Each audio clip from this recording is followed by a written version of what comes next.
Uncle मुझे छोड़ दो, प्लीज शिकारी चाचा मुझे छोड़ दो।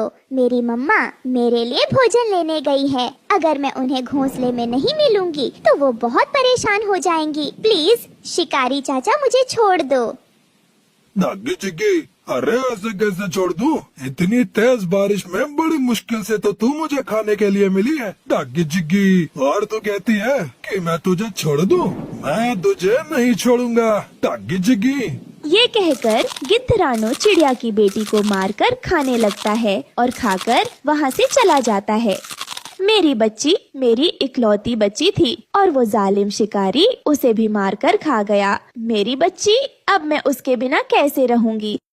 रानो चिड़िया का जंगल बहुत सुंदर था। उस जंगल में खाने पीने की कोई कमी नहीं थी। शायद यही वजह थी कि जंगल के सभी बच्चे बहुत प्यार से रहते थे। वो सभी साथ मिलकर भोजन लेने जाते थे और फिर रात में इकट्ठे होकर सभी गप्पे लड़ाते थे। लेकिन अब उनकी ये खुशियाँ ज्यादा दिनों तक रहने वाली नहीं थी, क्योंकि आज उस जंगल में एक जालिम शिकारी गिद्ध ने अपना बसेरा कर लिया था।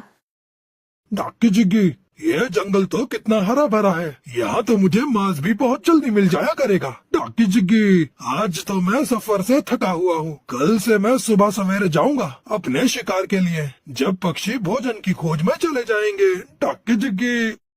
ये कहकर वो शिकारी सो जाता है और फिर सुबह भी हो जाती है। दोस्तों, आज तो हम सब झरने की तरफ जाएंगे, क्योंकि मेरा फूल देखने का बहुत मन कर रहा है। ये कहकर सभी पक्षी झरने की तरफ चले जाते हैं, लेकिन वो बेचारे पक्षी ये क्या जानते थे कि आज वो अपने घोंसलों को उस जालिम शिकारी के भरोसे छोड़कर जा रहे हैं। नागी चिक्की, चलो अब अच्छा मौका है। सभी पक्षी चले गए होंगे अपनी भोजन की खोज में। किसी का बच्चा तो मिल ही जाएगा घोंसले में, अगर किसी का अंडा मिल जाएगा तो भी काम चल जाएगा। नागी चिक्की। ये कहकर शिकारी गिद्ध जंगल की तरफ आता है और जैसे ही वो जंगल में आता है तो उसकी नजर रियो के घोंसले पर पड़ती है, जहाँ रियो का छोटा बच्चा बैठा हुआ था। ये देखकर वो शिकारी नीचे उतरता है और रियो के छोटे बच्चे को लेकर चला जाता है। रियो, अब भी मेरा तो मन नहीं कर रहा जाने का। चलो हम लोग थोड़ी देर और रुक जाते हैं। गौरी शाम होने वाली है, सब पक्षियों के साथ ही आए थे तो साथ ही चलते हैं। ना जाने क्यों आज मेरा मन बहुत घबरा रहा है। चलो अब हमें घर चलना चाहिए। ये कहकर सब पक्षी अपने जंगल की तरफ लौट जाते हैं। मेरी बेटी कहाँ चली गई? वो तो अभी बहुत छोटी है और वो तो उड़ भी नहीं सकती है, फिर वो कहाँ चली गई? रियो ऐसे जोर जोर से रोने लग जाती है। मैं रानो चिड़िया के घर जाकर देखती हूँ, काश मेरी बेटी उसी के घोंसले में चली गई हो। रियो ये तो जानती थी कि उसकी बेटियां भी उड़ नहीं सकती थीं, तो कोई जालिम शिकारी उसे उठाकर ले गया होगा। लेकिन फिर भी वो अपने दिल को तसल्ली देने के लिए रानो के घर चली जाती है। क्या हुआ, तुम ऐसे क्यों रो रही हो? सब कुछ ठीक तो है ना? रानो, मेरी बेटी नहीं है घोंसले में। क्या मेरी बेटी तुम्हारी तरफ तो नहीं आ गई? नहीं रियो बहन, यहाँ तो कोई नहीं आया। मेरी बेटी तो सुबह से अकेली ही बैठी है। मम्मा, जब आप लोग भोजन की खोज में गए थे तब मैंने आसमान में एक गिद्ध उड़ता हुआ देखा था। मैं तो उसे देखकर पत्तों में छिप गई थी। फिर तो वो जालिम गिद्ध ही उठाकर ले गया होगा मेरी बेटी को। रियो बहन, हमारे जंगल में तो कोई चील नहीं रहता। हम सुबह तुम्हारी बेटी की खोज करेंगे, क्योंकि अभी तो रात हो गई है। तुम आज की रात मेरे घोंसले में ही सो जाओ। फिर रात भी गहरी हो जाती है। रानो और गुड़िया तो सो जाते हैं, लेकिन रियो तो सारी रात बैठी रोती रहती है। फिर रात भी गहरी हो जाती है। रानो और गुड़िया तो सो जाते हैं, लेकिन रियो तो सारी रात बैठी रोती रहती है। और फिर सुबह भी हो जाती है। सुबह तोता, कबूतर और कालू कौवा घबराए हुए रानो के घोंसले की तरफ आते हैं। रानो और रियो, मैंने देखा है उस पहाड़ी पर एक गिद्ध आ गया है, और मैंने ये भी देखा कि उसके घोंसले में तुम्हारी बेटी के पंख पड़े हुए थे। खा लिया उस जालिम ने मेरी बेटी को। मैं क्यों चली गई थी भोजन की तलाश में? अगर मैं ना जाती तो मेरी बेटी आज मेरे पास होती। अब क्या हो सकता है, हम मुकाबला भी तो नहीं कर सकते उस जालिम चील का। रानो, अब तो वो जालिम चील बारी बारी से हमारे बच्चे और अंडों को खाएगा और फिर हमें। फिर वो सभी पक्षी बहुत ज्यादा परेशान हो जाते हैं और फिर वो सभी अपने अपने घर की तरफ चले जाते हैं। कालू, मेरा मन तो बहुत डर रहा है और मेरा जग्गू तो बहुत छोटा है, वो तो अभी उड़ भी नहीं पाएगा। अगर उसे वो शिकारी ले गया तो मैं तो मर ही जाऊंगी। आज वो फिर से आएगा और फिर ले जाएगा किसी न किसी बच्चे को। गोरी, सब पक्षी परेशान हैं। कालू, सबकी क्या चिंता, मुझे तो बस अपने जग्गू की चिंता है। मैं सुबह से सोच रही हूँ और मैंने एक उपाय सोचा है जिससे वो शिकारी हमारे जग्गू को नहीं खाएगा। क्या गोरी, क्या उपाय है तुम्हारे पास? हम उस शिकारी के पास जाते हैं और उसे कहते हैं कि वो हमारे घोंसले में ना आए। बदले में हम उसे बताएंगे कि किस किस घोंसले में अंडे और उसके लिए मांस मिलेगा। लेकिन गोरी, ये सब पक्षी हमारे दोस्त हैं, हम अपने दोस्तों के साथ ऐसा नहीं कर सकते। कालू, जब अपनी जान बचानी हो तो करना पड़ता है ऐसा। तुम चलो जल्दी से मेरे साथ।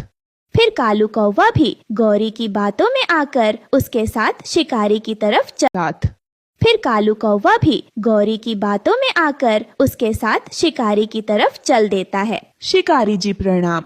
डाकी जिग्गी, अरे आओ कालू कौवे, कैसे आए हो? शिकारी जी, आपकी उड़ान ऊंची, आपकी शान ऊंची, लेकिन हम काले काले कौवे इस काबिल नहीं कि हम आपके कोई काम आ सके, लेकिन फिर भी आपसे करने आए हैं दोस्ती। डाकी जिग्गी, दोस्ती वो भी तुम काले कौवे से? ये मेरी शान के खिलाफ है। हम आपको बताएंगे कि आपको किस घोंसले में अंडे और बच्चे मिलेंगे। ऐसे हमें आपकी थोड़ी सेवा करने का मौका मिलेगा और आपको भी आपका भोजन मिलता रहेगा। डाकी जिग्गी, तुम कौवे होते तो बहुत शैतान है। सीधी सीधी बात करो, बदले में क्या चाहते हो? डाकी जिग्गी, बस ये कि आप कृपा करें, बस हमारे घोंसले की तरफ न आए। इसका मतलब ये कि तुम्हारे घोंसले में भी कोई छोटा बच्चा है। मुझे अपने जग्गू से बहुत प्यार है, बस मेरे जग्गू को ना खाना। मैं सब करूँगी जो जो आप कहोगे। मैंने आज तक किसी से दोस्ती नहीं की, लेकिन जब तुम दोनों खुद चल कर आए हो और इतनी जिद कर रहे हो, तो आज से हमारी तुम्हारी दोस्ती पक्की। डाकी जिग्गी। ये सुनकर तो गौरी और कालू कौवा बहुत खुश हो जाते हैं। अच्छा, हम चलते हैं। अगर हमें किसी पक्षी ने यहाँ बैठे देख लिया तो उन्हें हम पर शक हो जाएगा। शिकारी जी, आपको पहला शिकार उस चिड़िया की बेटी का करना है। मैं आपको बता दूंगा, जब अच्छा मौका होगा आप बेफिक्र होकर सोए, बाकी का काम हम पर छोड़ दें। फिर गौरी और कालू वहाँ से चले जाते हैं। दूसरे रोज कालू कौवा और गौरी कौवी रानो चिड़िया की तरफ जाते हैं। चिड़िया बहन, आज भोजन की खोज में नहीं जाना क्या? गौरी बहन, क्या बताऊं, मन बहुत डरा हुआ है। वो शिकारी रियो की बेटी को तो खा गया। तोता तो आज अपने घोंसले में ही अपने बच्चे के पास बैठा है। मैं तो बस कबूतर का इंतजार कर रही थी, वो आ जाएगा फिर हम जाएंगे। चिड़िया बहन, आज भोजन की खोज में नहीं जाना क्या? गौरी बहन, क्या बताऊं, मन बहुत डरा हुआ है। वो शिकारी रियो की बेटी को तो खा गया। तोता तो आज अपने घोंसले में ही अपने बच्चे के पास बैठा है। मैं तो बस कबूतर का इंतजार कर रही थी, वो आ जाएगा फिर हम जाएंगे नदी की तरफ, क्योंकि वो बता रहा था वहाँ पे बहुत सारा भोजन है। क्या करे रानो, भोजन के लिए तो जाना ही होगा। मेरा बेटा भी तो छोटा है। मैं तो आज अपने घोंसले में ही रहूंगी और मेरा भोजन तो ये कालू ले आएगा। मैं तुम्हारी बेटी पर भी नजर रखूंगी। तभी वहाँ कबूतर भी आ जाता है। तुम जाओ और जल्दी जल्दी अपना भोजन ले आओ, अब हम भी चलते हैं। और फिर गौरी और कालू भी वहाँ से चले जाते हैं। रानो, ये शैतान क्या कह रहे थे? कुछ नहीं, बस पूछ रहे थे कि भोजन लेने कब जाना है। रानो, मुझे तोते ने बताया कि कल शाम ये दोनों गिद्ध के पास बैठे हुए गप्पे लड़ा रहे थे उससे। रानो, तुम एक काम करो, अपनी बेटी को भी अपने साथ लेकर चलो। मुझे बहुत डर लग रहा है, हम दोनों बारी बारी उठा लेंगे। कबूतर भैया, मैं भी बहुत डरी हुई हूँ, हम ऐसा ही करते हैं। फिर उसके बाद रानो चिड़िया अपने बेटी को साथ लेकर कबूतर के साथ भोजन लेने नदी की तरफ चली जाती है। गोरी, मैं भोजन लेने जा रहा हूँ और तुम चील की तरफ जाओ और उसे बताओ कि रास्ता साफ है। रानो भोजन लेने नदी की तरफ गई है और उसकी बेटी घोंसले में अकेली है। फिर कालू कौवा वह भोजन लेने चला जाता है और गौरी कौवे शिकारी को बताने के लिए उसकी तरफ जाती है। लेकिन गौरी कौवी ये नहीं जानती थी कि आज रानो चिड़िया अपनी बेटी को भोजन लेने साथ ही लेकर गई है। जाता है और गौरी कौवे शिकारी को बताने के लिए उसकी तरफ जाती है। लेकिन गौरी कौवी ये नहीं जानती थी कि आज रानो चिड़िया अपनी बेटी को भोजन लेने साथ ही लेकर गई है। वो तो गिद्ध के पास आ जाती है। जल्दी से जाइए, आपका शिकार तैयार है। रानो चिड़िया की बेटी घोंसले में अकेली है और रानो चिड़िया भोजन लेने नदी की तरफ गई है। डाकी जिग्गी, ये हुई ना बात, तुम तो मेरी बहुत अच्छी दोस्त हो। ये कहकर शिकारी गिद्ध रानो के घर की तरफ चला जाता है।